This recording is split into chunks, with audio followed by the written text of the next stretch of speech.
Good morning. நம்மளுடைய accountancy முதல் நாள் கிளாஸ் ஆரம்பமாக கணக்கியல் அப்படிங்கிற பாடத்தில் நம்ம படிக்க போகிறோம். நீ முதல்ல 10th ஸ்டாண்டர்ட் முடித்து 11th ஸ்டாண்டர்ட் வர எல்லாம் உனக்கு 10th ஸ்டாண்டர்ட் வர 1ஆம் கிளாஸ்லேருந்தே 10th வர உனக்கு காமன் சப்ஜெக்ட் படிச்சுட்டு வந்திருப்பா இல்லையா? இந்த நாட்களில் பாட தலைப்பிரிவுகள், அதாவது விருப்ப பாட பிரிவு தலைப்பின் கீழே நீ படிச்சுட்டு வர உன்னுடைய 11th ஸ்டாண்டர்ட் நீ எடுத்திருக்க குரூப் டைப் ரைட்டிங் குரூப்னு சொல்லியிருப்பாங்க, அல்லது வொக்கேஷனல் குரூப்னு சொல்லியிருப்பாங்க. சரியா மாணவிகளே? இந்த குரூப்பில் நீ கற்றுக்கிட வேண்டிய பாடம் கணக்கு பதிவியல்னு ஒரு பாடம் இருக்குது. அதுக்கப்புறம் ஆஃபீஸ் மேனேஜ்மெண்ட், அலுவலக மேலாண்மை, அடுத்தாப்பில் டைப் ரைட்டிங்னு ஒன்று படிப்பான், காமர்ஸ்னு ஒன்று படிப்பான் இல்லையா? இப்போ நான் உனக்கு நடத்துகிறது அக்கௌண்டன்சி பாடம். சரியா? என்னுடைய பெயர் ரெஜி ஞானபாய். ஓகேயா? இந்த கணக்கியல் பாடத்தில் ஃபஸ்ட்டு நம்மளுடைய பாட தலைப்பு கணக்கியல் ஓர் அறிமுகம். கணக்கியல் ஓர் அறிமுகங்கிற பாடம் படிக்கிறோம். கணக்கியல் அப்படின்னு சொல்லும்போது நீ 10th ஸ்டாண்டர்டில் மேத்ஸ் அப்படின்னு சொல்லி படிச்சிருப்பா. சரியா? இப்போ இந்த மேத்ஸுங்கிற தலைப்பில் நீ என்ன சொல்லணும்னா புள்ளியியல் படிச்சிருப்பா, ஜாமெண்ட்ரி, கிராஃப் போன்றவை படிச்சிருப்பா. இது கொஞ்சம் சற்று மாறுபட்டதாக இருக்கும். அந்த மேத்ஸுக்கும் இந்த கணக்கியலுக்கும் கம்ப்ளீட்டாக மாறுபட்ட கருத்துக்களுடையதாக இருக்கும். இது வணிக நிறுவனங்கள் மேற்கொள்ளக்கூடிய வணிக நடவடிக்கைகளை பதிவு செய்யக்கூடிய இயல்களை பற்றி கூறுவது. இப்போ உனக்கு கணக்கியல் ஓர் அறிமுகம்னு சொல்லும்போது பணம் அல்லது பணத்தின் மதிப்பினால் ஏற்படக்கூடிய ஒன்று. பணம் அல்லது பணத்தின் மதிப்பு நமக்கு எதை உள்ளடக்கும்னு சொல்லும்போது ஒரு நாட்டினுடைய பொருளாதார கொள்கைகளை உருவாக்கக்கூடிய செயல்பாடு. இந்த பொருளாதார கொள்கைகளை உருவாக்கக்கூடிய செயல்பாடுகள் தொடர்ச்சியாக நமக்கு இருந்து கொண்டே இருக்கும் இல்லையா? ஒவ்வொரு இதுவும் வணிக நிறுவனத்தை எடுத்துக்கிட்டாலும் சரி, நாடோறும் நம்மளுடைய வீட்டு காரியங்களாக இருந்தாலும் சரி, அந்த பணம் அல்லது பணத்தின் மதிப்பினால் அல்லது பொருளாதார வளங்களை உள்ளடக்கிய செயல்பாடுகளை நம்ம என்ன செய்யறோம்னா மேற்கொள்கிறோம். இப்போ சப்போஸ் நீ ஒன்றை எடுத்துக்க, நீ என்ன செய்கிற, ஒவ்வொரு நாளும் வணிக நடவடிக்கையில் ஈடுபடலாம். உனக்கு தேவையான பென் வாங்குற, பேப்பர் வாங்குற, புக்கு வாங்குற, நோட்டு வாங்குற, ஒரு 10 ரூபா கொடுத்து நம்ம வாங்கக்கூடிய ஒவ்வொரு செயல்பாடுகளும் எதை அடிப்படையாக கொண்டிருக்கோம்? பணம், பொருளாதாரத்தை பேஸ் பண்ணியிருக்கு இல்லையா? எனவே இந்த கணக்கியலை அறிமுகப்படுத்தக்கூடிய வண்ணத்தில் நம்மளுடைய வணிக அமைப்புகள் செயல்படுகின்றன. இந்த வணிக அமைப்புன்னு சொல்லும்போது வணிக நிறுவனத்தினுடைய உரிமையாளர்களை குறிக்கும். இந்த வணிக நிறுவனத்தினுடைய உரிமையாளர்கள் அல்லது அந்த நிறுவனத்தை மேற்பார்வை செய்யக்கூடிய மேலாளர்கள், அதுக்கப்புறம் அரசு நிறுவனமாக இருப்பின் அரசு, முதலீட்டாளர்கள், வாடிக்கையாளர், பணியாளர் போன்ற பல்வேறு ஆராய்ச்சியாளர்கள், பல்வேறு பயனீட்டாளர்களும் நமக்கு இதில் ஈடுபடுறாங்க. இந்த பல்வேறு பயனீட்டாளர்கள் அனைவரையும் நம்ம ஒவ்வொரு காரணங்கள்லையும் ஒவ்வொரு செயல்பாடுகள்லையும் நமக்கு அங்கே என்ன காணப்படும் அப்படின்னு சொல்லும்போது நிதி தகவல்கள். யாருனாலும் முக்கியமாக நிதியை சார்ந்து இருக்கும். நீ காமர்ஸில் படிப்பா நிதி தடை அப்படின்னு சொல்லி படிப்பா. இந்த நிதி தடை என்பது என்னன்னு சொன்னால் ஒவ்வொருவரும் எதிர்நோக்கக்கூடிய ஒவ்வொரு பிரச்சனைகளையும் சமாளிப்பதற்கு தேவையான நிதி வள ஆதாரங்களை உள்ளடக்கியது அப்படின்னு சொல்லுவோம். எனவே இந்த நிதி செயல்பாடுகளை நம்ம முறையாக கணக்கில் கொண்டு ஒவ்வொரு வணிக நடவடிக்கைகளையும் நம்ம திட்டமிட்டு பகுப்பாய்வு செய்து அந்த நிதி நிலைமை குறித்த தேவையான விவரங்களை நமக்கு கணக்கியல் தகவல்கள் அளிக்கிறது. நிதிநிலை குறித்த விவரங்களை கணக்கியல் தகவல்களாக நமக்கு அளிக்கிறது. இப்போ இந்த கணக்கியல் அப்படின்னு சொல்லும்போது இந்த கணக்கியல் பராமரிக்கக்கூடிய முறையை உன்னுடைய புக்கில் பேஜ் நம்பர் 2ல் கொடுக்கப்பட்டிருக்கும். ஒரு 1 வேர்ட் கொஸ்டின், இம்பார்ட்டன்ட் கொஸ்டின். அதாவது 23ஆவது நூற்றாண்டில் சந்திரகுப்த மௌரியரின் அமைச்சர் காலத்திலேயே நமக்கு என்ன சொன்னால் கௌடில்யர் எழுதிய அர்த்த சாஸ்திரம் என்ற நூலில் கணக்கேடுகள் எவ்வாறு பராமரிக்கப்பட வேண்டும் என்பதை குறித்து கூறியிருக்கிறான்னு கொடுத்துருக்கோம். கணக்கேடுகள் எவ்வாறு பராமரிக்கப்பட வேண்டும் என்று கூறப்பட்டுள்ள நூல் எது அப்படின்னு சொல்லும்போது அர்த்த சாஸ்திரம். இந்த அர்த்த சாஸ்திரத்தை எழுதியவர் யாருன்னா கௌடில்யர். நீ இது ஹிஸ்ட்ரியில் படிச்சிருப்பேன். 23ஆம் நூற்றாண்டு எழுதப்பட்ட ஓர் நூல். அப்போ அந்த 23ஆவது நூற்றாண்டிலேயே கணக்கியலுடைய பரிணாம வளர்ச்சி நமக்கு தொடங்குது. கணக்கில் அப்போதே இருந்து நினைச்சேன்னா செயல்பாடுகள் காணப்பட்டு வருகின்றன. அப்போ இந்த கணக்கியலுடைய செயல்பாடுகள் நாளடைவில் ஒவ்வொரு நபர்களால், அதாவது ஒவ்வொரு உன்னுடைய புக்கில் காரியதர்சிகளால் அவை கணக்கு மேற்கொள்ளப்பட்டதுன்னு கொடுக்கப்பட்டிருக்கும். ஒவ்வொரு சொத்தினுடைய உரிமையாளர், அந்த கணக்குகளில் எழுதப்படக்கூடிய அடிப்படை காரணம் என்ன, அவற்றினுடைய பற்று வரவு தொடர்பான ஆவணங்கள்லாம் என்ன அப்படிங்கிறத 12ஆம் நூற்றாண்டிலேயே நமக்கு இருக்கிறதுங்கிறதுக்கான கணக்கு கணக்கியலுடைய பரிணாம வளர்ச்சி நமக்கு கூறப்பட்டிருக்குன்னு கொடுத்துருக்கோம். இதில் ஒரு 2வது ஒன் வேர்டு நம்ம இப்போ சொல்கிறோம். ஃபஸ்ட் ஒன் வேர்ட் கௌடில்யர் எழுதிய அர்த்த சாஸ்திரம். 2வது கிபி 1494 ஆண்டு, கிபி 1494 ஆண்டில் லூகோ பாசியாலி என்பவர் என்ன சொன்னால் இத்தாலி நாட்டை சார்ந்தவர்.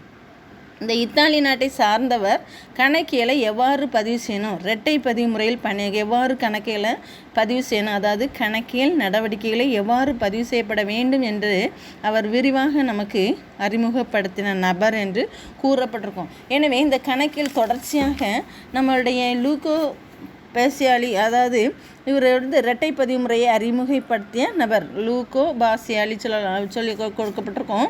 இந்த நபர் நமக்கு என்ன செய்யறான்னா கணக்குகள் நடவடிக்கைகள் அது என்ன சொன்னால் ஒவ்வொரு நடவடிக்கையிலையும் 2 தன்மை இருக்கும், பற்றுத்தன்மை இருக்கும், வரவுத்தன்மை இருக்கும். இதை எவ்வாறு பதியணும் அப்படிங்கிறதுக்கான செயல்பாடுகளை குறித்து நமக்கு சொல்லியிருக்கிறார். இதுதான் நம்மளுடைய கணக்கியலுடைய பரிணாம வளர்ச்சி என அழைக்கப்படுகிறது. அடுத்ததாக கணக்கியலின் பொருள் மற்றும் வரைவிலக்கணம். கணக்கியலின் பொருள் மற்றும் வரைவிலக்கணம் அப்படின்னு சொல்லிட்டு பார்க்குறோம். மாணவிகளே, பேஜ் நம்பர் 3 நமக்கு கொடுக்கப்பட்டிருக்கோம் கணக்கியலின் பொருள் மற்றும் வரைவிலக்கணம். இந்த கணக்கியலின் பொருள் என்பது என்ன அப்படின்னா, கணக்கியல்னாலே ஃபஸ்ட்டில் நிதியியல் தகவல்களை, நிதி என்பது பணம் மற்றும் பணத்தின் மதிப்பு, பொருளியல் செயல்பாடு. சரியா? இப்போ இந்த நிதியியல் தகவல்களை இனம் காணுதல். ஃபஸ்ட்டு ஒன்று என்ன சொல்கிறோம், இனம் காணுதல் அப்படின்னு சொல்லும்போது நிதியியல். இதில் நிதியியல்னு சொல்லும்போது பணம் மற்றும் பணத்தின் மதிப்பு. பர்டிகுலராக உனக்கு ஒரு நிறுவனத்தினுடைய நிலம் எவ்வளவு இருக்குது, நிலத்தினுடைய மதிப்பு எவ்வளோ இருக்குது, இயந்திரங்கள் எவ்வளோ இருக்குது, அதுக்கப்புறம் என்ன சொல்லணும்னா கைவச ரொக்கம் எவ்வளோ இருக்குது, வங்கிவச ரொக்கம் எவ்வளோ இருக்குங்கிறத இனம் கண்டுகொள்கிறோம். அடுத்து அவை ஒவ்வொன்றையும் அளவிடுகிறோம். அளவிடுதல் அப்படின்னு சொல்லும்போது பணத்தின் மதிப்பினால் அளவீடு செய்கிறோம். அதனோட என்ன வேல்யூ புரியுதா உனக்கு. அவர் மதிப்பீடு செய்யப்பட்ட பின்னர் அவைகிட்ட பதிவு செய்கிறோம், ரெக்கார்டில் பதிவு செய்கிறோம், நோட்டில். குறிப்பிட்ட இப்போ எத்தனை கம்ப்யூட்டர் இருக்குது, கம்ப்யூட்டருடைய மதிப்பு என்ன என்பதை என்ன செய்கிறோன்னா ரெக்கார்டிக்கலாக பதிவு செய்கிறோம். இவை பதிவு செய்யப்பட்ட பின்பு ஒவ்வொன்றையும் வகைப்படுத்துகிறோம். எவ்வளோ சொத்துக்கள் இருக்குது, இதே நேரத்தில் நம்ம எவ்வளோ பொறுப்புகள் பிற நபருக்கு செலுத்தப்பட வேண்டியிருக்குங்கிறதெல்லாம் நம்ம என்ன செய்யணும்னா வகைப்படுத்துகிறோன்னா பாகுபடுத்துகிறோம், பிரிக்கிறோம். இவ்வாறு வகைப்படுத்தல், சுருக்கம் உணர்தல், மொத்தத்தில் சுருக்கம் உணர்ந்து அதை உய்த்துணர்தல் போன்ற தகவல்களை தெரிவித்தல் போன்ற முறையான செயல்பாடுகளை உள்ளடக்கியதான் நம்ம கணக்கியலுடைய தகவல்கள் என அழைக்கிறோம். மொத்தத்தில் சொல்லப்போனால் நம்ம நிறுவனத்தில் எவ்வளோ வளங்கள் இருக்குது, அந்த வளங்கள் எவ்வாறு பயன்படுத்தப்படுகின்றன, அந்த வளங்கள் பயன்படுத்தினால ஏற்படக்கூடிய விளைவுகள் என்ன என்பதை குறித்து நாம் அறிந்து கொள்வதற்கு தான் கணக்கியல் என அழைக்கலாம் அப்படின்னு சொல்ல கூறலாம். இது காமனாக கணக்கியல்னா என்னென்னு எழுதுவா, நிதியியல் தகவல்களை இனம் காணுதல், அளவிடுதல், பதிவு செய்தல், வகைப்படுத்தல், சுருக்கமுணர்தல், உய்த்துணர்தல் போன்ற தகவல்களை தெரிவித்தல் போன்ற செயல்பாடுகளை உள்ளடக்கியதுன்னு சொல்கிறோம். இதில் பெற்றிருக்க இந்த வரைவிலக்கணத்தில் அல்லது அந்த செயல்பாடுலேருந்து நம்ம என்ன தெரியலன்னா, ஒவ்வொரு நிறுவனமும் பெற்றிருக்கக்கூடிய வளங்கள் எவ்வளவு, அந்த வளங்கள் எவ்வாறு பயன்படுத்துகிறோம், அந்த பயன்பாட்டினால் ஏற்படக்கூடிய விளைவுகள் என்ன. இப்போ இதுக்கு குறித்து உனக்கு விளக்கம் சொல்கிறேன் பாரு. ஒரு நிறுவனம் இப்போ சப்போஸ் பார்த்தேன்னுச்சுன்னா ஒரு பாண்டியன் கம்பெனி அப்படின்னு வச்சுருக்குறாங்கன்னு வச்சுக்கேன். இந்த கம்பெனியில் எவ்வளோ வளங்கள், நிலம் எவ்வளோ இருக்குது, அதாவது கட்டிடம் எவ்வளோ இருக்குது, அதுக்கப்புறம் அவங்களுடைய இயந்திரங்கள் தளவாடங்கள் எவ்வளோ இருக்குங்கிறத குறிப்பிடக்கூடிய ஒன்று. அப்போ இந்த வளங்களை அவங்க எவ்வாறு பயன்படுத்துகிறாங்கன்னா இப்போ சப்போஸ் ஃபேக்ட்ரியில் இயந்திர சாதனங்களை பயன்படுத்துவாங்க இல்லை உற்பத்திக்காக. இவங்க எவ்வாறு அதை பயன்படுத்துகிறாங்கங்கிறத நம்ம தெரிஞ்சுக்கிடுறோம். இப்போ அவங்க பயன்படுத்துறதுக்காக எவ்வளோ செலவு செஞ்சுருப்பாங்க, அதன் மூலம் எவ்வளோ வருவாய் பெற்றிருப்பாங்க, அந்த பயன்பாட்டினால் ஏற்பட்ட விளைவுகள் ஒன்று லாபமாக இருக்கும் அல்லது நட்டமாக இருக்கும். எனவே ஒரு நிறுவனத்தினுடைய லாப நட்டங்களை அறிந்து கொள்வதற்காக பல்வேறு கணக்கியல் தகவல்களை திரட்டி எழுதக்கூடிய ஒரு விவரங்களில் இருந்து நாம் தெரிந்து கொள்ளக்கூடிய ஒன்று தான் கணக்கியல் என அழைக்கலாம். இந்த கணக்கியலுடைய இது உனக்கு ஒரு 3 மார்க்ஸ் கொஸ்டின் மாணவிகளே. இதில் கணக்கியல் என்றால் என்ன அப்படின்னு, கணக்கியலுக்கான வரைவிலக்கணங்கள் யாவை அப்படின்னு கொடுத்தோம்னா நீ ஏதேனும் ஒரு வரைவிலக்கணம் மட்டும் உன்னுடைய அதில் படிக்கலாம். பார்த்தேன்னு சொன்னால் கணக்கியலுடைய வரைவிலக்கணங்கள் நீ படிக்க வேண்டியது அமெரிக்க பொது கணக்காளர் சான்று நிறுவனம். அமெரிக்க பொது கணக்காளர் சான்று நிறுவனம் கூற மட்டும் சொல்லிக்கலாம். அமெரிக்க கணக்கியல் கழகம் தனியாக கூறப்பட்டிருக்கும். இதில் அந்த வரைவிலக்கணம் உனக்கு என்ன சொல்லுது அப்படிங்கிறத நீ மனப்பாடமாக படிக்கணும். பேஜ் நம்பர் 3 உனக்கு குறிப்பிடப்பட்டிருக்கும் உன்னுடைய பாட புத்தகத்தில். கணக்கியல் என்பது குறைந்தபட்சம் ஒரு பகுதியாவது நிதியியல் தன்மை கொண்ட மற்றும் பணத்தால் மதிப்பிடக்கூடிய நடவடிக்கைகள். ஃபஸ்ட்லேயே நம்ம சொல்லிட்டோம், கணக்கியல்னாலே பணம் அல்லது பணத்தின் மதிப்பினால் பொருளாதார மதிப்பை செயல்பாடுகளை அளவிடக்கூடிய ஒன்று. இப்போ இந்த பணத்தால் மதிப்பிடக்கூடிய நடவடிக்கைகள் மற்றும் நிகழ்வுகளை முறையாக பதிவும். நீ கவனிமா, இப்போது உன் கையில் ஒரு 1000 ரூபாய் இருக்குது.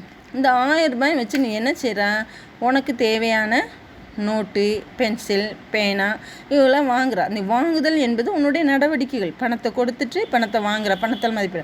இந்த நிகழ்வுகளை நீ வாங்கியிருக்கிற. அதுக்கப்புறம் நீ என்ன செய்றன்னு சொன்னால் அவற்றை பயன்படுத்துகிறா இல்லை. அந்த பயன்படுத்தக்கூடிய வகைகள் மூலமாகவும், இப்போ சப்போஸ் நீ ஒரு வியாபாரியாக இருந்தால் அதை மீண்டும் விற்பனை செய்வா இல்லை. அவர் விற்பனை செய்யும் கிடைக்கக்கூடிய வருவாய் என்ன, இப்படி முறையாக பதிவு செய்து அவற்றை வகைப்படுத்தும் பொழுது ஏற்படக்கூடிய ஒரு விளைவு தான் லாபம் அல்லது நட்டம். ஒரு வியாபாரியை பொறுத்தளவில் வாங்குதல் விற்பனை செய்வது வியாபார நடவடிக்கைகளை மேற்கொள்ள முக்கியமான நோக்கம் வாங்குதல் விற்றலின் மூலமாக கிடைக்கக்கூடிய லாபம் அல்லது நட்டங்களை அறிந்து கொள்வதுதான் கணக்கியல்னு சொல்கிறோம் இல்லை. விளைவுகளை அறிந்து கொள்ளுதல். இந்த விளைவுகளை தெரிவிக்கக்கூடிய ஒரு கலையே கணக்கியல் என அழைக்கப்பட்டிருக்கிறது. இந்த கணக்கியலுடைய பண்புகள் அப்படின்னு சொல்லிட்டு கொடுக்கப்பட்டிருக்கோம். கணக்கியலின் பண்புகள் யாவை.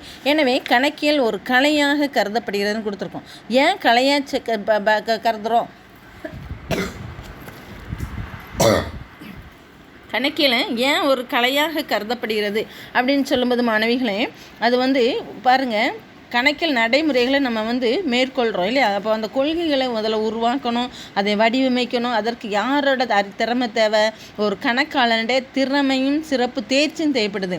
அந்த திறமையும் சிறப்பு தேர்ச்சியும் பெற்ற ஒரு கணக்காளர் மட்டுமே கணக்கியல் நடவடிக்கைகளை பதிவு செய்ய இயலும்.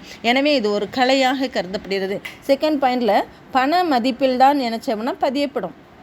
ஒவ்வொரு வணிக நடவடிக்கைகளையும் பாரு, நீ புக் வாங்கினேன் அப்படின்னு சொல்கிறேன், புக் வாங்கினேன்னு எழுத மாட்டேன். எத்தனை ரூபா புக் வாங்கினேன், ஒரு அக்கௌண்டன்சி நோட்டோட விலை எவ்வளவு, 35 ரூபாய். இப்படி பணத்தினால் மட்டுமே அவை என்ன செய்யப்படும்னா பதிவு செய்யப்படும். எனவே இந்த வணிக நடவடிக்கைகளை பதிவு செய்தல், வகைப்படுத்தல், சுருக்கம் உணர்தல், பகுப்பாய்வு செய்தல் போன்ற தன்மைகளை உள்ளடக்கியதான் கணக்கியலுடைய செயல்பாடுகள் என அழைக்கப்படுகிறது.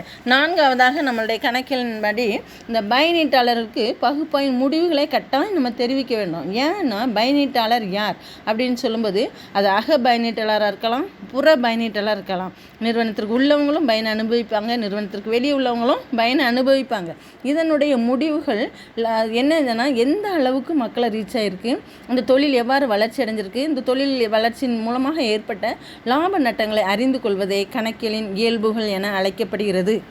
இது